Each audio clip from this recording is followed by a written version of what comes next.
जय श्री हरि, जय श्री कृष्णा। ओम नमः शिवाय। प्रिय भक्तजनों, आप सभी का मायरा वॉइस चैनल में हार्दिक स्वागत है। आप सभी का दिन शुभ और मंगलमय हो और विष्णु भगवान आप सब पर अपनी कृपा बनाकर रखें। आज की इस वीडियो में हम सुनेंगे पौष माह का अध्याय 27, जिसमें आपको श्रीमद् भागवत महापुराण का अध्याय सुनाऊंगी। तो प्रेम से बोलिए विष्णु भगवान की जय हो। श्री सुखदेव जी कहते हैं, परीक्षित, यद्यपि भगवान श्री कृष्ण को इस बात का पता था कि लाक्षागृह की आग से पांडवों का बाल भी बांका नहीं हुआ है, तथापि जब उन्होंने सुना कि कुंती और पांडव जल मरे, तब उस समय का कुल परम परोजित व्यवहार करने के लिए वे बलराम जी के साथ हस्तिनापुर गए। वहां जाकर भीष्म पितामह, कृपाचार्य, विदुर, गांधारी और द्रोणाचार्य से मिलकर उनके साथ संवेदना सहानुभूति प्रकट की और उन लोगों से कहने लगे, हाय हाय, यह तो बड़ी ही दुख की बात हुई। भगवान श्री कृष्ण के हस्तिनापुर चले जाने से द्वारका में अक्रूर और कृतवर्मा को अवसर मिल गया। उन लोगों ने शतधन्वा से आकर कहा, तुम सत्यजित से मणि क्यों नहीं छीन लेते? सत्यजित ने अपनी श्रेष्ठ कन्या सत्यभामा का विवाह हमसे करने का वचन दिया था और अब उसने हम लोगों का तिरस्कार करके उसे श्री कृष्ण के साथ ब्याह दिया है। अब सत्यजित भी अपने भाई प्रसेन की तरह क्यों न यमपुरी में जाए। सतधन्वा पापी था और अब तो उसकी मृत्यु भी उसके सिर पर नाच रही थी। अक्रूर और कृतवर्मा के इस प्रकार बहकाने पर शतधन्वा उनकी बातों में आ गया और उस महादुष्ट ने लोभवश सोए हुए सत्यजित को मार डाला। इस समय स्त्रियां अनाथ के समान रोने चिल्लाने लगीं, परंतु सतधन्वा ने उनकी ओर तनिक भी ध्यान न दिया। जैसे कसाई पशुओं की हत्या कर डालता है, वैसे ही वह सत्यजित को मारकर और मणि लेकर वहां से चंपत हो गया। सत्यभामा जी को यह देखकर कि मेरे पिता मार डाले गए हैं, बड़ा शोक हुआ और वे हाय पिताजी, मैं मारी गई, इस प्रकार पुकार पुकार कर विलाप करने लगी। बीच बीच में वे बेहोश हो जाती और होश में आने पर फिर विलाप करने लगती। इसके बाद उन्होंने अपने पिता के शव को तेल के कढ़ाई में रखवा दिया और आप हस्तिनापुर को गई। उन्होंने बड़े दुख से भगवान श्री कृष्ण को अपने पिता की हत्या का वृतांत सुनाया। यद्यपि इन बातों को भगवान श्री कृष्ण पहले से ही जानते थे। परीक्षित, सब शक्तिमान भगवान श्री कृष्ण और बलराम जी ने सब सुनकर मनुष्यों की सी लीला करते हुए अपनी आंखों में आंसू भर लिए और विलाप करने लगे कि अहो, हम लोगों पर तो यह बहुत बड़ी विपत्ति आ पड़ी है। इसके बाद भगवान श्री कृष्ण सत्यभामा जी और बलराम जी के साथ हस्तिनापुर से द्वारका लौट आए और शतधन्वा को मारने तथा उसे मणि छीनने का उद्योग करने लगे। जब सतधन्वा को यह मालूम हुआ कि भगवान श्री कृष्ण मुझे मारने का उद्योग कर रहे हैं, तब वह बहुत डर गया और अपने प्राण बचाने के लिए उसने कृतवर्मा से सहायता मांगी। तब कृतवर्मा ने कहा, भगवान श्री कृष्ण और बलराम जी सर्वशक्तिमान ईश्वर हैं, मैं उनका सामना नहीं कर सकता। भला ऐसा कौन है जो उनके साथ बैर बांधकर इस लोक और परलोक में सकुशल रह सके? तुम जानते हो कि कंस उन्हीं से द्वेष करने के कारण राज्य लक्ष्मी को खो बैठा और अपने अनुयायियों के साथ मारा गया। जरासंध जैसे शूरवीर को भी उनके सामने 17 बार मैदान में हारकर बिना रथ के ही अपनी राजधानी में लौट जाना पड़ा था। जब कृतवर्मा ने उसे इस प्रकार टका सा जवाब दे दिया, तब सतधन्वा ने सहायता के लिए अक्रूर जी से प्रार्थना की। उन्होंने कहा, भाई, ऐसा कौन है जो सब शक्तिमान भगवान का बल पौरुष जानकर भी उनके बैर विरोध ठाने, जो भगवान खेल खेल में ही इस विश्व की रचना, रक्षा और संहार करते हैं तथा जो कब क्या करना चाहते हैं, इस बात को माया से मोहित ब्रह्मा आदि विश्व विधाता भी नहीं समझ पाते, जिन्होंने 7 वर्ष की अवस्था में जब वे निरीह बालक थे, एक हाथ से ही गिरिराज गोवर्धन को उखाड़ लिया और जैसे नन्हे नन्हे बच्चे बरसाती छत्ते को उखाड़कर हाथ में रख लेते हैं, वैसे ही खेल खेल में 7 दिनों तक उसे उठाए रखा। मैं तो उन भगवान श्री कृष्ण को नमस्कार करता हूँ। उनके कर्म अद्भुत हैं। वे अनंत, अनादि, एक रस और आत्मस्वरूप हैं। मैं उन्हें नमस्कार करता हूँ।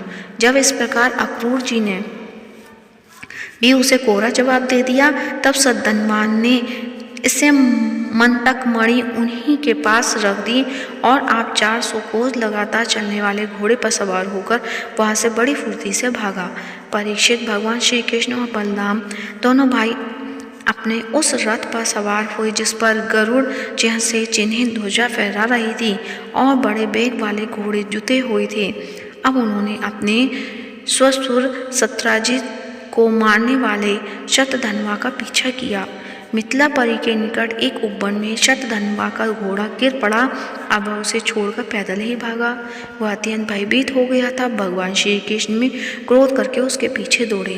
शतधन्वा पैदल ही भाग रहा था, इसलिए भगवान ने भी पैदल ही दौड़कर अपने तेज धार वाले चक्र से उसका सिर उतार लिया और उसके वस्त्रों में इससे मंत्र का मणि को ढूंढा, परंतु जब मणि नहीं मिली तब भगवान श्री कृष्ण ने बड़े भाई बलराम जी के पास आकर कहा कि हमने शतधन्वा को व्यर्थ ही मारा, क्योंकि उसके पास इससे मंत्र का मणि तो है ही नहीं। बलराम जी ने कहा, इसमें संदेह नहीं कि शतधन्वा ने मणि को किसी न किसी के पास रख दिया है। अब तुम द्वारका जाओ और उनका पता लगाओ। मैं विदेह राज से मिलना चाहता हूँ, क्योंकि वे मेरे बहुत ही प्रिय मित्र हैं। परीक्षित यह सुनकर यदुवंश शिरोमणि बलराम जी मिथिला नगरी में चले गए। जब मिथिला नरेश ने देखा कि पूजनीय बलराम जी महाराज पधारे हैं, तब उनका हृदय आनंद से भर गया। उन्होंने झटपट अपने आसन से उठकर अनेक सामग्रियों से उनकी पूजा की। इसके बाद भगवान बलराम जी कई वर्षों तक मिथिलापुरी में ही रहे। महात्मा जन के बड़े प्रेम और सम्मान से उन्हें रखा। इसके बाद समय पर धृतराष्ट्र के पुत्र दुर्योधन बलराम जी से गदा युद्ध की शिक्षा ग्रहण की। अपनी प्रिया सत्यभामा का प्रिय कार्य करके भगवान श्री कृष्ण द्वारका लौट आए और उनको यह समाचार सुना दिया कि शतधन्वा को मार डाला गया, परंतु इससे मत मणि उनके पास न मिली। इसके बाद उन्होंने भाई बंधुओं के साथ अपने ससुर सत्राजित की वे सब अर्धदैविक क्रिया करवाई, जिनसे मृतक प्राणी का परलोक सुधारता है। अक्रूर और कृतवर्मा ने शतधन्वा को सत्यजित के वध के लिए उत्तेजित किया था। इसलिए जब उन्होंने सुना कि भगवान श्री कृष्ण ने शतधन्वा को मार डाला है, तब वे अत्यंत भयभीत होकर द्वारका से भाग खड़े हुए। परीक्षित, कुछ लोग ऐसा मानते हैं कि अक्रूर के द्वारा से चले जाने पर द्वारका वासियों बहुत प्रकार के अनिष्टों और अरिष्टों का सामना करना पड़ा। दैविक और भौतिक निमित्तों से बार बार वहाँ के नागरिकों को शारीरिक और मानसिक कष्ट सहना पड़ा। जो लोग ऐसा करते हैं वे पहले ही हुई बातों को भूल जाते हैं।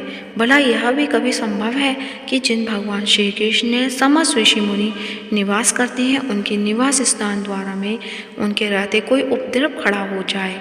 उस समय नगर के बड़े बूढ़े लोगों ने कहा कि एक बार काशी नरेश के राज्य में वर्षा नहीं हो रही थी, सूखा पड़ गया था। तब उन्होंने अपने राज्य में आए हुए अक्रूर के पिता सोफल्क को अपनी पुत्री गांधीरी का विवाह कर दी। तब उस प्रदेश में वर्षा हुई। अक्रूर भी सोफल के ही पुत्र हैं और इनका प्रभाव भी वैसा है, इसलिए जहाँ जहाँ अक्रूर रहते हैं वहाँ खूब वर्षा होती है तथा किसी प्रकार का कष्ट और महामारी आदि उपद्रव नहीं होते। परीक्षित, उन लोगों की बात सुनकर भगवान ने सोचा कि इस उपद्रव यही कारण है कि यह जानकर भी भगवान के दूत भेजकर अक्रूर जी को ढूंढवाया और आने पर उनसे बातचीत की। तो प्रेम से बोलिए विष्णु भगवान की जय हो। अब सुनते हैं पौष माह में प्रतिदिन सुने जाने वाला आदित्य हृदय स्तोत्र। ओम अस्य आदित्य हृदय स्तोत्र इस्यागस्य ऋषिनु छंद आदित्य हृदय भूतो भगवान ब्रह्मा देवता नस्ता शेष विघ्नतया ब्रह्म विद्या सिद्धो सर्वत्र जय सिद्धो च विनियोग नमस्त विष्टे जगत देव चतुषे जगस्प्रतुषी स्थिति नाश हेतवे त्रैन याय त्रिगुणात्म धारिणे विचित्रे नारायण शंकरात्मने। उधर थककर चिंता करते हुए श्री राम जी रणभूमि में खड़े थे। उतने में रावण भी युद्ध के लिए उनके सामने आ गया। यह देखकर अगस्त्य मुनि भी श्री रामचंद्र जी के पास गए और इस प्रकार बोले, सभी के हृदय में रमण करने वाले हे महाबाहो, राम यह गोपनीय स्तोत्र सुनो। इस स्तोत्र के जब से तुम अवश्य ही शत्रुओं पर विजय पाओगे। यह आदित्य हृदय स्तोत्र परम पवित्र और सभी शत्रुओं का नाश करने वाला है। इसके जब से सदा ही विजय की प्राप्ति होती है। यह नित्य अक्षय तथा परम कल्याणकारी स्तोत्र है। यह सभी मंगलों में भी मंगल और सभी पापों को नाश करने वाला यह स्तोत्र चिंता और शोक को मिटाने वाला और आयु को बढ़ाने वाला है, जो अनंत किरणों से शोभायान नित्य उदय होने वाले देवों और असुरों दोनों के द्वारा नमस्कृत है। तुम विश्व में अपनी प्रभा फैलाने वाले संसार के स्वामी भगवान भास्कर का पूजन करो। सभी देवता इनके रूप हैं। ये देवता अपने तेज और किरणों से जगत को स्फूर्ति प्रदान करते हैं।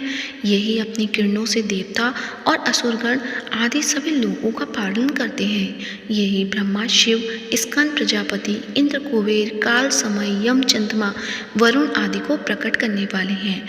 ये पितरों, वसु, साध्य, अश्विनी कुमारों, मरुदगण, मनु, वायु, अग्नि, प्रजा, प्राण और ऋतुओं को जन्म देने वाले प्रभा के पुंज हैं। इनके नाम आदित्य, सविता, सूर्य, खग, पूषा, गविस्थान, सुवर्ण सदृश, भानु, हिरण्यता, दिवाकर और हरिदश्म, सस्ताची, सप्तसती, मरीचिमान, तिम्रो, मंथन, शंभु, त्वष्टा, मातंग, अंशुमान, हिरण्यगर्भ, शिशिर, तपन, भास्कर, रवि, अग्निगर्भ, आदित्य पुत्र, शंख, शिशिर, नाशन और व्योमनाथ, तम भेदी, ऋग, यजु और साम वेद के पारगामी, धन, वृष्टि, अपामित, विंध्य, विधि, प्लम्बंग, आत्मी, मंडली, मृत्यु, पिंगल, सप्तापन, सभी को तप देने वाले, कवि, विष, महातेजस्वी, रक्त, सर्वबोधव, सबकी उत्पत्ति करने वाले हैं। नक्षत्र, ग्रह और तारों के अधिपति, विश्व भावन, विश्व की रक्षा करने वाले, तेजस्वियों में भी तेजस्वी और द्वादशात्मा को नमस्कार है। पूर्व गिरि उदयाचल तथा पश्चिम गिरि अस्ताचल के रूप में आपको नमस्कार है। तारों और ग्रहों के स्वामी तथा दिन के अधिपति को नमस्कार है, जो जय के रूप हैं, विजय के रूप हैं। हरे रंग के घोड़ों से युक्त रथ वाले भगवान को नमस्कार है। सहस्त्रों किरणों के प्रभावान आदित्य भगवान को बारंबार नमस्कार है। उग्र, वीर तथा सारंग सूर्य देव को नमस्कार है। कमलों को विकसित करने वाले प्रचंड तेज वाले मातंग को नमस्कार है। आप ब्रह्मा, शिव और विष्णु के स्वामी हैं। सूर्य आपकी संज्ञा है। यह सूर्यमंडल आपका ही तेज है। आप प्रकाश से परिपूर्ण हैं। आपको स्वाह करने वाले अग्नि स्वरूप हे रौद्र रूप आपको नमस्कार है। अज्ञान अंधकार के नाशक, शीत के निवारक तथा शत्रुओं के नाशक आपका रूप अप्रमेय है। कृतज्ञों को नाश करने वाले देव और सभी ज्योतियों के अधिपति को नमस्कार है। आपकी प्रभा तप्त स्वर्ण के समान है। आप ही हरि, अज्ञान को हरने वाले, विश्वकर्मा, संसार की रचना करने वाले, तम अंधेरा के नाशक, प्रकाश रूप और जगत के साक्षी आपको नमस्कार है। हे रघुनंदन, भगवान सूर्यदेव ही सभी भूतों का संहार, रचना और पालन करते हैं। यही देव अपनी रश्मि से तप यानी गर्मी और वर्षा करते हैं। यही देव सभी भूतों के अंतर स्थित होकर उनके सो जाने पर भी जागते रहते हैं। यही अग्निहोत्री कहलाते हैं और अग्निहोत्री पुरुषों को मिलने वाले फल हैं। यही वेद, यज्ञ और यज्ञ से मिलने वाले फल हैं। यह देव संपूर्ण लोगों की क्रिया का फल देने वाले हैं। राघव, विपत्ति में, कष्ट में, कठिन मार्ग में और किसी भय के समय जो भी सूर्य देव का कीर्तन करता है उसे दुख नहीं सहना पड़ता। तुम एकाग्रचित होकर इन जगतपति देवाधिदेव का पूजन करो। इनका आदित्य हृदय स्तोत्र 3 बार जप करने से तुम अवश्य ही युद्ध में विजय पाओगे। हे महाबाहो, इसी क्षण तुम रावण का वध कर सकोगे। इस प्रकार मुनि अगस्त्य जिस प्रकार आए थे उसी प्रकार लौट गए। तब इस प्रकार अगस्त्य मुनि का उपदेश सुनकर महातेजस्वी राम जी का शोक दूर हो गया। प्रसन्न और प्रतिशील होकर, परम हर्षित सुचित होकर उन्होंने भगवान सूर्य की ओर देखते हुए 3 बार आदित्य हृदय स्तोत्र का 3 बार जप किया। तत्पश्चात राम जी ने धनुष उठाकर युद्ध के लिए आए हुए रावण को देखा और उत्साह से भरकर सभी यत्नों से रावण के निश्चय किया। तब देवता के मध्य में खड़े हुए सूर्यदेव ने प्रसन्न होकर श्री राम जी की ओर देखकर निशाचर राक्षस के राजा का विनाश का समय निकट जानकर प्रसन्नता पूर्वक कहा कि अब जल्दी करो। इत्यादि श्रीमद् रामायणे वाल्मीकि आदित्य काव्य युद्ध कांडे 25 सर्ग। वो सच्चे दरबार की जय हो, सूर्य भगवान की जय हो। अब सुनते हैं लप्सी और तपसी की कहानी। सभी कहानियों के बाद इस कहानी को अवश्य सुनना चाहिए और यह भी कहा जाता है कि लप्सी का फल लप्सी को मिले। एक लप्सी था, एक तपसी था। तपसी हमेशा भगवान की तपस्या में लीन रहता था। लप्सी रोजाना 1.25 सेर की लापसी बनाकर भगवान का भोग लगाकर जीम लेता था। एक दिन दोनों लड़ने लगे। तपसी बोला, मैं रोज भगवान की तपस्या करता हूँ, इसलिए मैं बड़ा हूँ। लप्सी बोला, मैं रोज भगवान को 1.25 सेर लापसी का भोग लगाता हूँ, इसलिए मैं बड़ा हूँ। नारद जी वहाँ से गुजर रहे थे। दोनों को लड़ता देखकर उसने पूछा कि तुम क्यों लड़ रहे हो। तपसी ने खुद के बड़ा होने का कारण बताया और लप्सी ने अपना कारण बताया। नारद जी बोले, तुम्हारा फैसला मैं ही कर दूंगा। दूसरे दिन लप्सी और तपसी नहाकर अपनी रोज की भक्ति करने आए तो नारद जी ने छुपकर 1.25 करोड़ की एक अंगूठी उन दोनों के आगे रख दी। तपसी की नज़र जब अंगूठी पर पड़ी तो उसने चुपचाप अंगूठी उठाकर अपने नीचे दबा ली। लप्सी की नज़र अंगूठी पर पड़ी लेकिन उसने ध्यान नहीं दिया।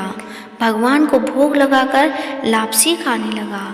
नारद जी सामने आए तो दोनों ने पूछा कि कौन बड़ा। तो नारद जी ने तपसी से खड़ा होने को कहा। वो खड़ा हुआ तो उसके नीचे दबी अंगूठी दिखाई पड़ी। नारद जी ने तपसी से कहा, तपस्या करने के बाद भी तुम्हारी चोरी करने की आदत नहीं गई, इसलिए लप्सी बड़ा है और तुम्हें तुम्हारी तपस्या का कोई फल नहीं मिलेगा। तपसी शर्मिंदा होकर मांगने लगा। उसने नारद जी से पूछा कि मुझे कोई तपस्या का फल कैसे मिलेगा। नारद जी ने कहा, यदि कोई गाय और कुत्ते को रोटी नहीं बनाएगा तो फल तुझे मिलेगा। यदि कोई ब्राह्मण को भोजन करवाकर दक्षिणा नहीं देगा तो फल तुझे मिलेगा। यदि कोई साड़ी के साथ ब्लाउज नहीं देगा तो फल तुझे मिलेगा। यदि कोई दिए से दिया जलाएगा तो फल तुझे मिलेगा। यदि कोई सारी कहानी सुने लेकिन तुम्हारी कहानी नहीं सुने तो फल तुझे मिलेगा। उसी दिन से हर व्रत कथा कहानी के साथ लप्सी और तपसी की कहानी भी सुनी और कही जाती है। तो प्रेम से बोलिए, लप्सी और तपसी की जय हो। लप्सी और तपसी को अपनी अपनी तपस्या का फल मिले और हमें हमारी पूजा का हमें फल मिले। तो प्रेम से बोलिए, भगवान विष्णु की जय हो। अगर यदि आज की वीडियो अच्छी लगी है तो वीडियो को लाइक करें, साथ ही ज़्यादा से ज़्यादा शेयर करें और साथ ही मायरा वॉइस चैनल को सब्सक्राइब करें और कमेंट बॉक्स में सूर्य भगवान की जय हो या भगवान श्री हरि की जय हो अवश्य लिखें। धन्यवाद। आप सभी का दिन शुभ और मंगलमय हो।